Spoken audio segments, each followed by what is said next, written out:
Mananatiling nakatutok si Pangulong Aquino sa sitwasyon ng bansa kahit pa nakabakasyon ang Pangulo. 3 araw na magpapahinga ang Pangulo batay na rin sa rekomendasyon ni Health Secretary Enrique Ona. Samantala, balik trabaho na si Pangulo Aquino sa Lunes para pangunahan ang paggunita sa Rizal Day. Nagulat si Rocky Ignacio mula sa Malacanang, live. Route, pinatitiyak nga ni Pangulo Aquino ang pagkakaroon ng maayos at mapayapang pagsalubong ng bagong taon. Ayon kay Deputy Presidential Spokesperson Abigail Valte, sa kabila ng bakasyon, patuloy na nakatutok si Pangulong Aquino sa sitwasyon ng bansa. Tuloy pa rin nakatutok sa sitwasyon ng bansa si Pangulo Aquino kahit 3 araw na nakabakasyon. Ayon kay Deputy Presidential Spokesperson Abigail Valte, gusto kasi ng Pangulo na matiyak ang seguridad ng mga magsisuwi sa mga lalawigan kaugnay ng pagsalubong ng bagong taon hanggang sa pagbabalik sa Maynila pagkatapos ng selebrasyon. Knowing the President, he will take advantage of the fact that he has some peace and quiet, but he will still take calls, of course. He will insist on continuing to get updates, especially dun sa pagbalik po after the break. We're expecting the exodus for the New Year weekend beginning later this afternoon. And yung pabalik naman would be on January 1, beginning in the morning. So, knowing the President, he will insist on continuing to get updates from DOTC, from PNP, and from MMDA and other relevant agencies.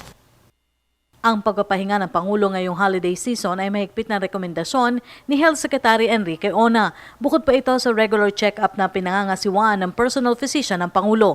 Dito lamang sa bansa magbabakasyon ng Pangulo. The President gets regular and periodic checkups. Hindi lang po yan dahil magpapahinga siya, but normally he has a schedule for that.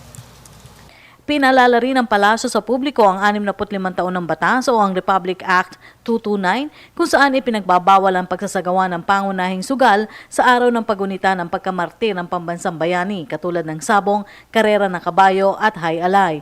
Nakapalaw pa rin sa batas ang paglalagay sa half-mast sa lahat ng vessels at half-stop sa lahat ng public buildings. We also take this opportunity to once again remind our government bodies of Republic Act 229, which requires of all institutions, public and private, to lower the Philippine flag to half-mast in solemn commemoration of Dr. Rizal's ultimate sacrifice on December 30, 1896. The same law also strictly forbids cockfighting, horse racing, and high alay games on this day, with punishment in the form of fines or imprisonment or both yung batas for any official, citizen, or public or private institution that violates this law. Ang Rizal Day ngayong taon ay ang ika-100 ring pagtatayo ng monumento ni Rizal na sumisimbolo sa pagiging isang malayang bansa ng Pilipinas. Balik trabaho kasi sa Lunes sa Pangulong Aquino para pangunahan ang paggunita sa Rizal Day. At yan po ang ating pag-uulat mula dito sa Malacanang sa tulong ng RTVM.